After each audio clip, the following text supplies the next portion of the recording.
Bueno, hoy día, como cada miércoles, nos toca conversar con el Hospital Regional de Coyhaique en este programa de Hospital y Comunidad, en esta tercera temporada. Y hoy día vamos a estar conversando con Natalia González, neuróloga del Hospital Regional Coyhaique. Buen día, Hola, Natalia. Cote. Y Francisca Venteo Tens, encargada de electroencefalograma del Hospital Regional Coyhaique. Buenos días, Francisca. Buenos días, Cote. Bueno, ayer se conmemoró el Día Internacional de la Concientización sobre la Epilepsia, y es por eso que ellas nos están acompañándonos en este minuto. Nos están acompañándonos, mira que mal lo dije. Nos están acompañando para que hablemos de esta enfermedad que la padecen muchas personas. Muchas veces el que está al lado no lo sabe, porque hay un montón de prejuicios y un montón de cosas que vamos a tratar de ir conversando para ver cómo podemos nosotros también aportar a esto. Pero partamos por la pregunta más básica. ¿Por qué se celebró ayer el Día de la Concientización de la Epilepsia, Natalia? Bueno, se elige un día al año para comunicar principalmente, educar a la población de la epilepsia. Y esto, bueno, yo no lo sabía, como te comentaba, y lo busqué como para esta entrevista.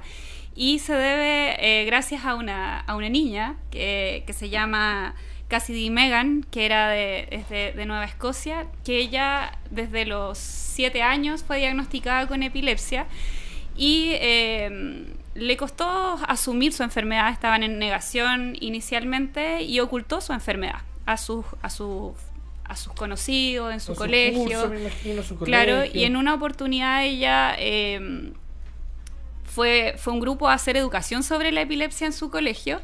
Y entendió de que la recepción de sus compañeros era buena, estaban interesados y en cierto modo rompió ella con ese prejuicio que tenía como preconcebido y vio que era una necesidad educar a la gente, que principalmente tanto a las personas que rodean a las personas con epilepsia, pero también a los mismos pacientes que tienen epilepsia.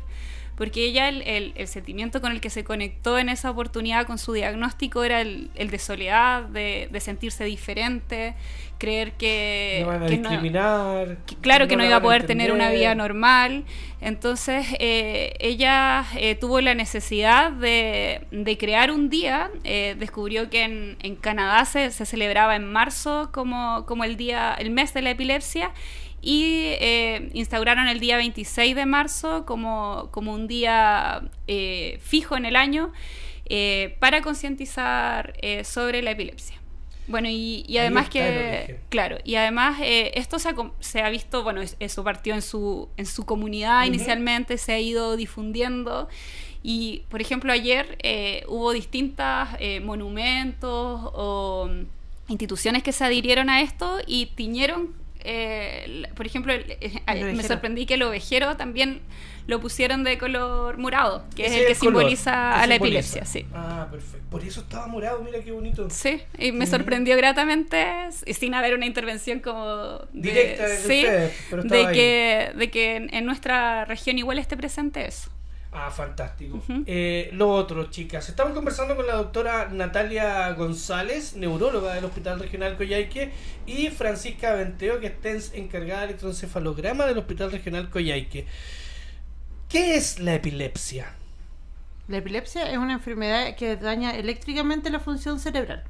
Se puede deber a muchas cosas, puede dar desde los más pequeños hasta una persona adulta, y más detalle puede argumentar ahí la doc. Ya. La parte más clínica. Gracias, Francisca. Natalia. Bueno, así como dijo la Pancha, la Pancha trabaja directamente con nosotros. Pancha. Ella trabaja, bueno, y es súper relevante que ella esté acá porque yo soy neuróloga de adultos y como bien dijo la Pancha, esta es una enfermedad que afecta a niños y adultos. Y ella está en contacto con todos, con los niños y adultos, con los padres, por lo tanto ella cumple como un rol fundamental en la red que establecemos con estos pacientes y también en la educación con ellos. Fantástico. Y es lo que decía Pancha, me autorizó a decir Pancha por si acaso, decirle Pancha, Que es un problema que afecta como el sistema eléctrico Claro, del cerebro. es ¿no? una enfermedad crónica que afecta el cerebro, principalmente la corteza cerebral, que es como la parte superficial del cerebro, y en que se producen de una forma anormal la actividad eléctrica. Esto es de forma brusca y están en sincronía. Todas las neuronas que debieran activarse en distintos momentos se activan al mismo tiempo. Y la Como que hay un enfermedad cortocircuito, un colapso. Claro, la enfermedad se caracteriza porque hay una predisposición a tener crisis epilépticas, que son estas descargas eléctricas que se producen de forma normal.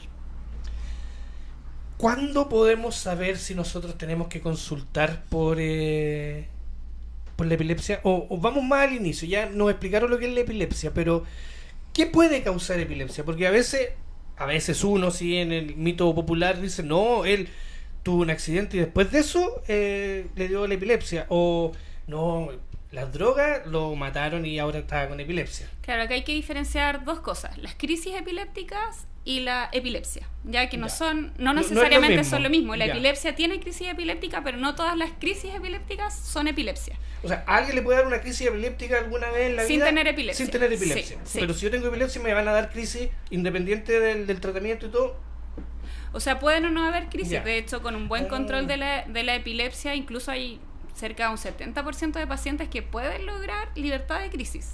Pero eso no significa que dejen de tener epilepsia, porque así como dije, la epilepsia, lo que ocurre es que hay una predisposición a tener crisis epiléptica. O sea, no todas las personas tienen la misma predisposición. ¿Y qué podemos entender por predisposición? Te lo pregunto es así un- súper en Es lenguaje... un riesgo mayor. Un Ya. mayor riesgo. ¿Y cómo puedo saber yo si tengo esa predisposición? Porque yo lo veo así, hablando como uno hablaría en la calle, pues yo no me voy a levantar en la mañana, hoy día estoy predispuesto a que me dé una crisis. No, o sea, como dije, hay crisis epilépticas y está la epilepsia. Las crisis epilépticas pueden ocurrir sin necesariamente haya una predisposición. Ya. Y en estos casos pueden ocurrir, por ejemplo, en pacientes que tienen alguna alteración metabólica, por ejemplo, una hipoglicemia, pueden hacer perfecto. crisis epiléptica. O en personas que tienen el sodio bajo, o que tienen alguna alteración metabólica, no sé, en contexto de una insuficiencia renal, una insuficiencia hepática, son muchas causas. Entonces, que un paciente tenga una crisis epiléptica en el contexto de una alteración metabólica, eso no predice que vaya a tener epilepsia. Ya, fantástico. Y también pueden estar en el contexto de un golpe en la cabeza, pero lo que aumenta el riesgo de tener epilepsia son si hay una lesión estructural del cerebro, ya sea una malformación cerebral, un tumor cerebral, un infarto cerebral o que haya habido una hemorragia, cualquier injuria que haya a nivel cerebral aumenta el riesgo y esa persona va a tener más predisposición, sin necesariamente tener epilepsia, porque el diagnóstico de epilepsia se hace con la presencia de crisis en una persona que tenga una lesión estructural cerebral y tiene una crisis que es no provocada, es decir, que se descartan que hayan alteraciones metabólicas o de otro tipo, se puede diagnosticar epilepsia porque esa persona tiene un riesgo mayor a presentar nuevas crisis. Y en personas que no tienen lesiones cerebrales con 2 crisis epilépticas que sean separadas por más de 24 horas y no provocadas, esto quiere decir de que no haya un gatillante identificado, se diagnostica epilepsia. Entonces el diagnóstico es clínico. Y nosotros nos apoyamos por imágenes o electroencefalograma, que es en el área en que trabaja principalmente la pata. Fantástico. Estamos hablando sobre la conmemoración del Día Mundial de la Epilepsia, que busca concientizarnos a todos sobre esta enfermedad, con la doctora Natalia González y Francisca Benteo Tens, encargada de electroencefalograma del Hospital Regional Coyhaique. Francisca, tú decías que esta es una enfermedad que se puede dar desde bebecito hasta persona adulta. En tu experiencia, ¿cómo estamos en Coyhaique con esta enfermedad? El porcentaje de niños es alto y ahora nos llegaron, digo yo, a la región llegaron 2 neurólogas infantil, que tenemos una que está ubicada en el hospital de Puerto Aysén, que está atendiendo toda la parte norte de la región, y está la doctora Álvarez, y está la doctora Gutiérrez, que ella abarca la parte de Coyhaique y la zona sur de la región. Ya. La garantía que tenemos a las neurólogas, y tenemos a 2, es que podemos abarcar a los niños desde más pronta edad. Claro, Por lo ejemplo, pueden ver desde antes. la neo, damos una cobertura en neo, que son los bebés que me ha tocado ir a 0 días en adelante, y 0 días. y es porque por a veces motivo una complicación en el parto, un pequeño movimiento que llama la atención al médico tratante, se pide el examen para ver qué está pasando, porque de repente hay movimientos que se confunden clínicamente y como el electro va en apoyo a... No es el examen que va a decir sí o no, claro, pero sí va a apoyar la clínica. Pero va a apoyar, claro. Va a apoyar la clínica y por lo que hemos visto en los niños apoya harto. El electro es un examen que necesitamos la mayor tranquilidad a los pacientes, tanto al paciente como a las mamás. Yo trato de dar la mayor tranquilidad a ellos, porque no es un examen que vayamos a tomarlo así como a la ligera, porque cualquier movimiento que presente el niño puede alterar el examen. Estamos midiendo la actividad, una parte de la actividad cerebral. La actividad eléctrica cerebral. Sí, se ve la actividad eléctrica cerebral, entonces, si bien esto va a ver la parte eléctrica, después tenemos la resonancia, escáner, otros tipos de exámenes que van a ayudar a complementar aún más la clínica para que así los neurólogos, ya sea infantil o adulto, puedan dar un mejor tratamiento al paciente. Fantástico. Y acá en la región, doctora Natalia González, ¿tenemos más hombres, más mujeres o es parejo? No hay una predisposición, o sea, la estadística es súper difícil a nivel incluso internacional. Se calcula que en Chile hay un como 0,5 a 1% de la población que tiene epilepsia, lo cual no es menor. No. Y no tiene necesariamente una mayor concentración por género. Acá es súper variable porque en el fondo depende en los niños más pequeños principalmente se dan antes de los 2 años y unas causas principales es lo que decía Pancha, de que puede ser de traumas asociados al parto o complicaciones que ya sean síndromes genéticos que vienen como de ya congénitos o complicaciones metabólicas que también pueden generar, o sea, es muy variable en los niños. Si claro. Tú decías ahí de esto de lo genético, ¿un papá o mamá epiléptica tiene más posibilidad de tener un hijo epiléptico? Tiene un riesgo un poco más alto, pero no que yo tenga epilepsia no aumenta el riesgo necesariamente en gran medida de que mi hijo vaya a tener epilepsia. Es un riesgo que no es importante. Sí. Genial, fantástico. O sea, hay distintos tipos de epilepsia ya como yendo desde la etiología como desde la causa, entonces hay un pequeño porcentaje que son genéticos, ¿ya? Y de estos tienen un riesgo más alto, pero por ejemplo si es una persona que tuvo epilepsia porque, no sé, tuvo un trauma encefalocraniano o que tuvo una meningitis, su hijo no va a tener un riesgo aumentado de tener en comparación epilepsia. a otros. Claro. Entonces depende de la causa. Fantástico. Estamos conversando con la doctora Natalia González, neuróloga del Hospital Regional Coyhaique, y Francisca Venteo Tens, encargada de electroencefalograma también del Hospital Regional Coyhaique, sobre el Día Mundial para la Concientización de la Epilepsia. ¿Cómo podemos llegar a un diagnóstico de epilepsia? Bueno, en algunos casos es más fácil que en otros. Por ejemplo, la mayoría de las crisis que se conocen o que la mayoría de la gente identifica como crisis epiléptica es esta clásica en que la persona pierde la conciencia, cae al suelo y se sacude todo el cuerpo. Entonces ahí como que ya toda la gente sabe identificar que eso es una crisis epiléptica y como que lo asume. Pero hay otras crisis epilépticas que son mucho menos conocidas porque, así como decíamos, esto se debe a que hay una activación que puede ser localizada o generalizada del cerebro, una activación cerebral que es anormal. Entonces, a veces es local, es focal, ¿ya? Y ahí está relacionado principalmente con el área cerebral que está comprometida. Entonces, por ejemplo, hay algunas crisis en que solamente se queda pegada a las personas y muchas veces, o las crisis de ausencias que se confunden con pacientes que están inatentos. Entonces, ahí es como quedarse pegado un rato. Claro, pero no tampoco todos los déficits atencionales son epilepsia, por eso ahí ya queda como el diagnóstico y la evaluación queda a criterio médico y la sospecha es importante como en general, yo diría, sobre todo para niños en los colegios y obviamente los padres. Ya, entonces hay crisis que son estas generalizadas en que se pierde la conciencia, pero hay otras que van como desde ver lucecitas, quedarse pegado, incluso como movimientos de la boca, hacer cosas de forma automática. Y lo característico de las crisis es que son estereotipadas. Eso quiere decir de que se presentan de la misma forma. puedan haber más de un tipo de crisis. Claro, pero todas, o sea, pero es muy raro dentro de que la haya... variedad cada una es igual a la otra. Sí, Ya. sí. Entonces es muy raro, no sé, que una persona tenga una crisis que ve luces un día, que después ve otro y que nunca se repite el mismo tipo de crisis. Eso ya hace poco sospechoso que que una sea epilepsia. Pero la característica principal de las crisis es que sean estereotipadas.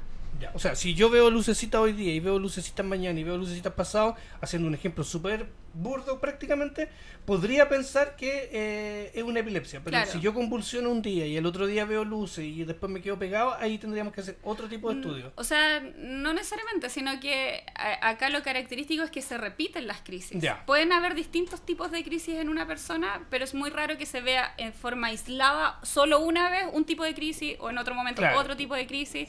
Puedo tener los distintos tipos de crisis, pero más de una vez cada una. Ah, perfecto, Claro, ya, sí. ya, ahora se entiende. Entonces, si alguien ve o siente que le está pasando esto, sería bueno consultar. Claro, igual hay diagnósticos diferenciales, pero no todo es No, epilepsia. claro. Por ejemplo, lucecitas, algunos pacientes con migraña pueden tenerlo al comienzo de la crisis, pero Sí. después les sigue el dolor de cabeza habitualmente o a veces no, y es la duración. Habitualmente las crisis epilépticas son muy breves. En general duran menos de 2 minutos porque los mecanismos autocompensatorios cerebrales que existen logran regular esto. Pero cuando ya pasan de ese tiempo empieza a generar mayores problemas tanto metabólicos para el cerebro o sistémicos si son crisis generalizadas. ¿Pueden morir de epilepsia? Por un estatus epiléptico alguien puede morir. Y un estatus epiléptico se define como una crisis que dura habitualmente más de 5 minutos, pero a los 2 minutos de si una crisis no está abortada en forma espontánea, ahí ya deberíamos poner atención. Y después de los 5 minutos ya genera daños cerebrales en que los mecanismos perfecto. autorregulatorios propios no funcionan y requieren atención rápida. Y médica. urgente. Sí. Ya, fantástico. Y pueden generar secuelas o muerte. Terrible. Estamos conversando con la doctora Natalia González, neuróloga del Hospital Regional, y Francisca Venteo Tens, del Hospital Regional, encargada del electroencefalograma. Francisca, Pancha, ¿qué mitos o malas prácticas debemos nosotros empezar ya a aclararle a la gente? Tú que Mira, trabajas ahí. lo que yo he escuchado de muchos pacientes es el miedo a poder hacer su vida diaria. Ujú. Si bien de una manera, persona entre comillas, normal. de manera cotidiana. Claro. Porque si bien una persona que está en control y está en tratamiento con epilepsia puede hacer su vida de una manera cotidiana siempre y cuando siga ellos sus controles y todo. Porque me ha pasado en especial con los niños. Los niños tienen mucho miedo a poder hacer su vida, jugar, o las mamás principalmente. Yo soy mamá y las entiendo. El tema de miedo de que, chuta, ¿qué pasa si le pasa algo en el colegio? Le da una crisis en el que colegio, claro. Y ahí es donde lo que te comentaba antes que hablemos, o sea, antes que salgamos sí. ahora, el tema está que falta, encuentro yo, en los colegios que se haga educación. ¿Qué hago yo? Porque en cualquier momento puede haber un episodio, una crisis. ¿Qué pasa? Porque estamos preparados para primeros auxilios, los jardines, los colegios. Pero yo creo que se debería fomentar igual más el hecho de que dentro de los primeros auxilios venga cómo tengo que actuar. Sí, Porque eso es súper lo bueno que porque- más me han mencionado las mamás, el tema está que de repente dicen, en el colegio no saben qué hacer si le da una crisis, mejor no lo envío, o lo estoy enviando a mediodía porque no lo quiero enviar más porque si no, si le pasa algo. Y son los temores, son los mitos, porque los chicos, yo tengo pacientes que van a tomarse electro y más o menos van una vez al año, 2 veces al año por sus controles, y ahora juegan a la pelota, están participando en equipos deportivos. Pues son pacientes que están y su alimentación también, como que es un conjunto de cosas que hace que ellos igual puedan hacer su vida cotidiana normal, no exponerse tampoco, por ejemplo, que si están tomando medicamentos que están recetados por el médico, no consumir el tema del alcohol, son muchas cosas que hacen que el paciente pueda rehacer su vida. Sí. Que anteriormente acá en la región, yo soy de acá y se veía mucho que un paciente con epilepsia un poco más estaba aislado, encerrado en la casa y que nadie lo podía tocar, nadie lo podía mirar porque, bueno, una vez me pasó una paciente y me dijo que estaba poseído. Ella tuvo un hijo que estuvo poseído y ahora que está vieja sabe que su hijo nunca estuvo poseído. Sí, Porque ese ese era un eran mito los grande de mitos, los porque se epilépticos desconoce tanto, anteriormente. porque aparte, ¿qué vemos de epilepsia? Lo típico, que el paciente cae al piso, Empieza se a sacude, convulsionar y lo toman y- de la cabeza, y es le abren la como, boca. sí, empiezan a abrir la boca, y no es así.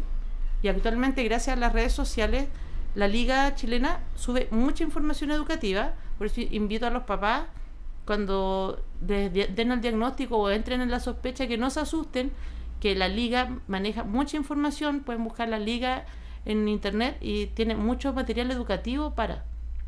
O sea, hay que informarse. Yo creo que Sí, falta, yo creo que falta que nos informemos más. Y falta que los colegios, porque yo hablo de los colegios porque es donde concentramos la mayor cantidad de niños durante todo el día, y uno lo ve, pues de repente tu hijo te puede contar que un amigo se cayó o le pasó algo y no sabían qué hacer o lo mandaron para la casa.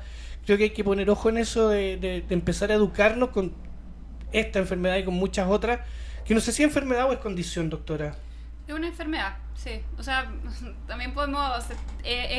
Sí. Es una enfermedad que le afecta. Es una enfermedad, sí, claro. Sí. Pero lo importante es, como todas las enfermedades, sentirlo como que es algo que tiene la persona, no define a la persona. Exactamente. Sí. Exactamente. Y bueno, si bien considero que es súper importante esto a nivel escolar, no olvidar que estos niños crecen también. Claro. Y también después pueden estar insertos... Bueno, y también hay adultos que presentan epilepsia en algún momento de la vida, entonces...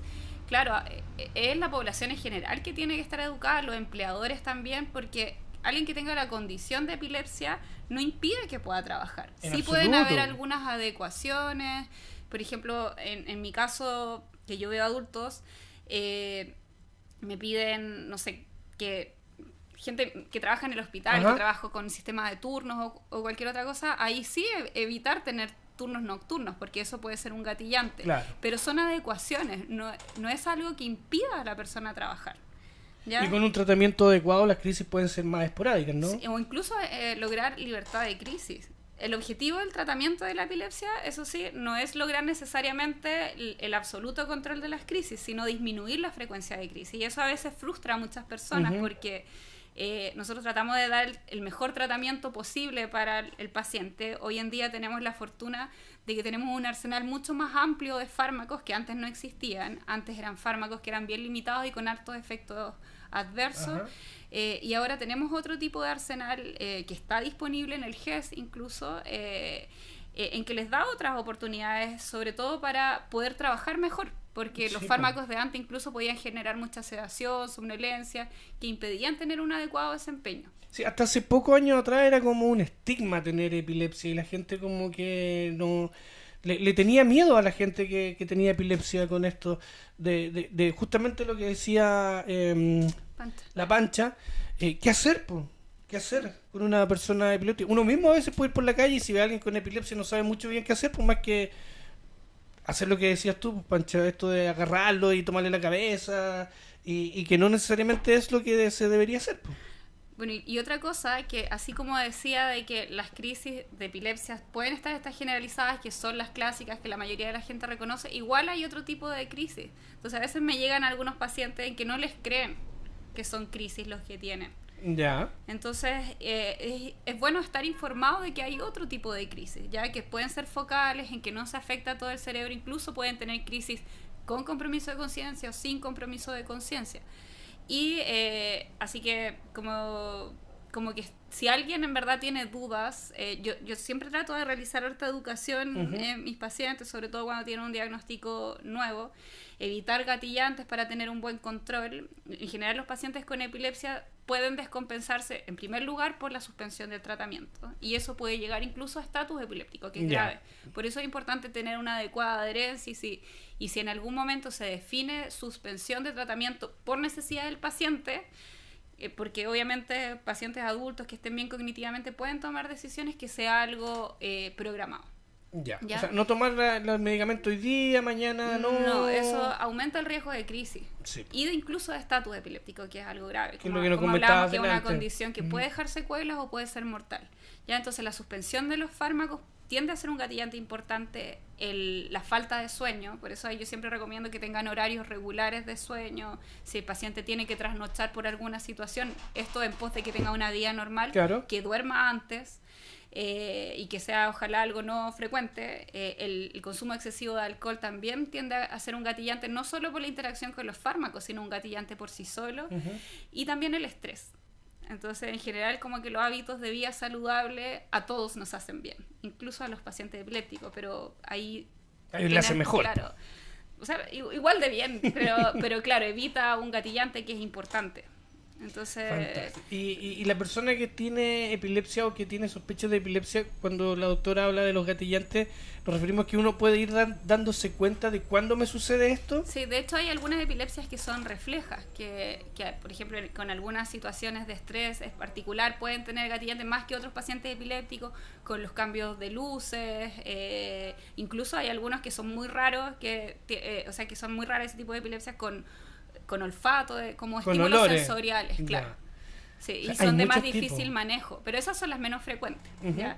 Y otro dentro de los mitos que a mí me parece relevante mencionar, que las mujeres epilépticas pueden ser madres, ¿ya? Sí, po. Y que eso es algo que también se tiene que programar idealmente, ¿ya? Ya. Porque hay que ver si el fármaco es adecuado, que hay que tener una vigilancia porque ahí la evolución de la epilepsia en el embarazo es súper variable. Pueden andar algunos pacientes mejor, Ujú. otras peor, u otras mantenerse igual, porque cambia como la distribución de los fármacos en el cuerpo, obviamente por los Por cambios todos los anatómicos, cambios claro. y todo. Sí, O sea, la mujer embarazada durante su embarazo tiene que seguir tomando sus medicamentos. sí, a menos que haya un cambio que sea programado por el médico. Por Claro. eso yo, en general, a las pacientes que yo veo con epilepsia, mujeres, en lo otro, bueno, ahora han habido hartos cambios, y de hecho, probablemente gente antigua quizás no va a necesariamente coincidir con todo lo que yo digo porque tuvieron otra información, Claro. pero la información en general va variando y también el diagnóstico de la epilepsia y los fármacos, ¿ya?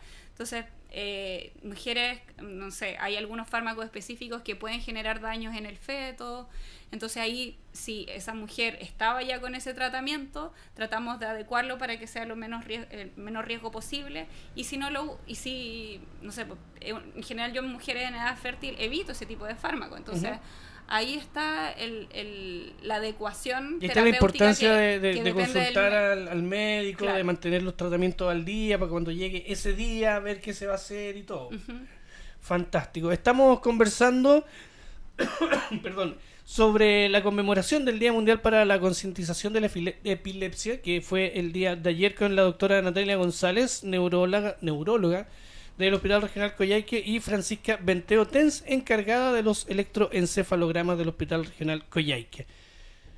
¿Qué es lo que es un electroencefalograma? ¿Cómo se toma el examen?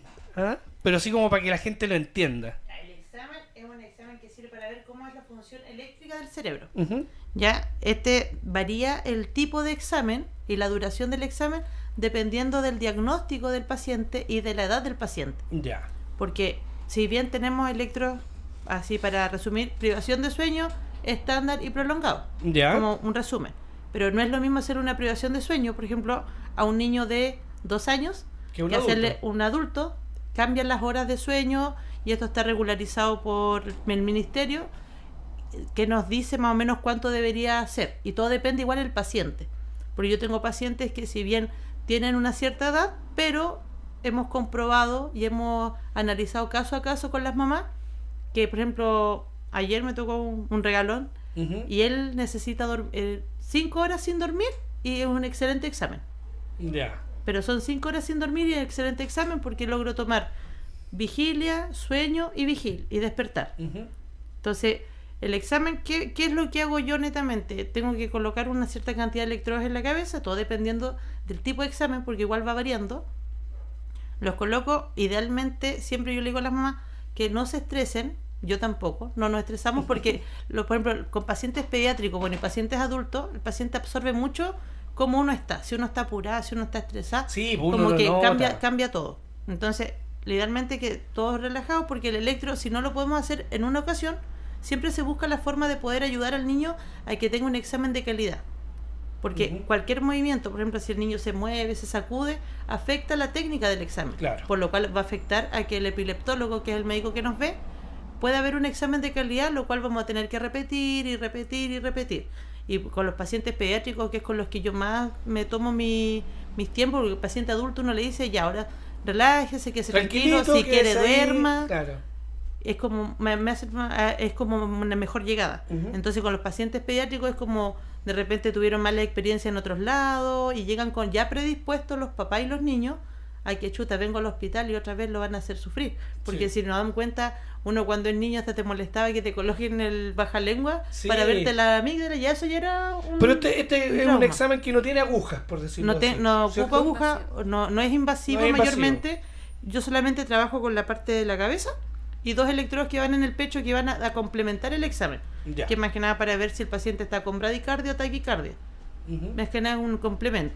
Y ocupo crema, no tengo agujas, no nada que le provoque un daño al menor. Ah, Y fantástico. A tratamos veces de por tomarnos el desconocimiento tiempo. la gente piensa que es más invasivo, que va a ser medio complejo. Claro, pero no es tampoco tan tiene así. radiación ni nada que le vaya No a los voy a generar un electrocutar. problema, claro. Nada, no, Sí, nada de eso. sí.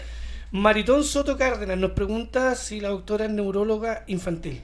No, yo soy neuróloga adulto. Pero contamos con neuróloga infantil Sí, también en la en red, Todos en la ¿cierto? región, sí. Fantástico. La gente que quiera acercarse, saber más o pedir una interconsulta, ¿lo tiene que hacer a través del consultorio? ¿Tiene que ir directo al hospital? ¿Cómo podemos orientarnos? O sea, eso según lo que establece la red. Habitualmente las primeras consultas, o sea, obviamente si un paciente tiene una primera crisis epiléptica va a llegar al servicio de urgencia, Claro. y ahí va a tener la atención.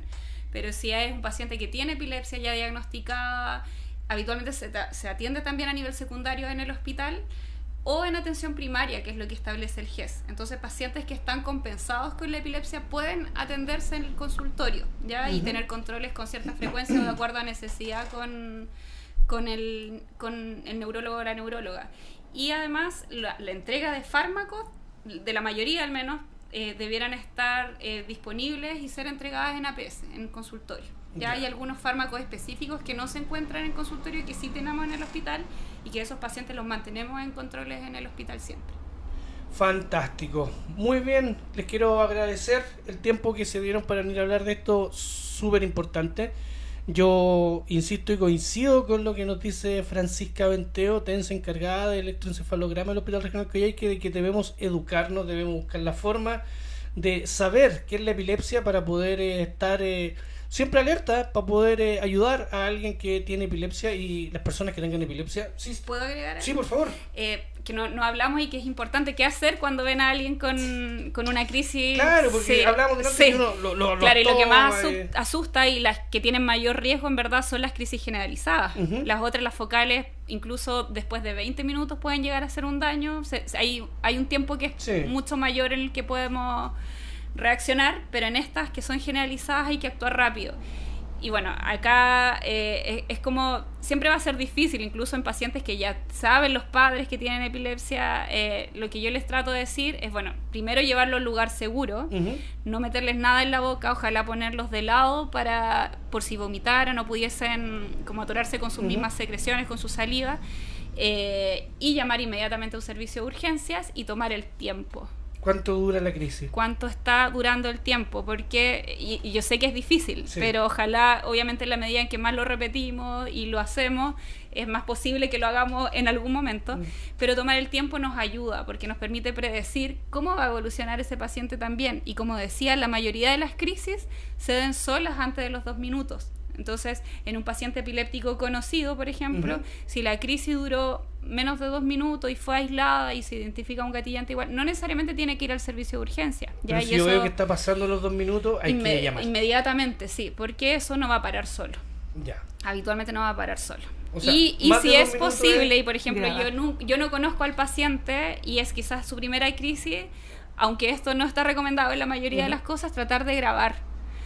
Porque el registro del tipo de crisis nos ayuda también a localizar. Y Claro. esto, localizar a nivel del cerebro. Ujú. Y esto tiene fines importantes, ya sea como para ver el tipo de imagen que vamos a hacer, o si tiene posibilidad en algún momento quizás hasta de cirugía de la epilepsia. Fantástico. Que Entonces eso ya ya da lo para saben. para mucho más largo, pero eso es mucho más importante, largo. sí. Grabar entonces con fines médicos, no con la estupidez para subir Sí, a las redes sí, sociales, de todas ni maneras. hacer TikTok con eso, ¿cierto? Les quiero agradecer su tiempo, la buena disposición y lo aclaratorio que ha sido la conversación de hoy día en torno a la epilepsia. Natalia González, neuróloga del Hospital Regional Coyhaique. Ya, muchas gracias por el espacio y por darnos la posibilidad de visibilizar la epilepsia. Cuando quieran. Y Francisca Venteo Tens, la encargada de electroencefalograma del Hospital Regional Coyhaique. Sí, muchas gracias y no olvidar que igual los electroencefalogramas son orden del doctor. Sí, no, Que uno puede llegar, no puede a, pedir uno llegar uno. a pedir uno, sino Claro. que con la orden médica y ahí en el SOME pueden... Y ahí igual tengo unos trípticos para explicar más o menos Ah, fantástico. palabras sencillas que es el examen para que no... Y vayan sin miedo, por favor. Sí, No. fantástico. No hacemos daño. No, al contrario. Queremos ayudar. Queremos Sí, ayudar, queremos justamente. ayudar siempre. Bien, muchas gracias. Bueno, gracias a Bien, ti. chicos, ahí estaba nuestro programa de Hospital y Comunidad en esta tercera temporada. Hoy hablando sobre la enfermedad de la epilepsia, que ayer se conmemoró el Día Mundial para la Concientización sobre esta enfermedad.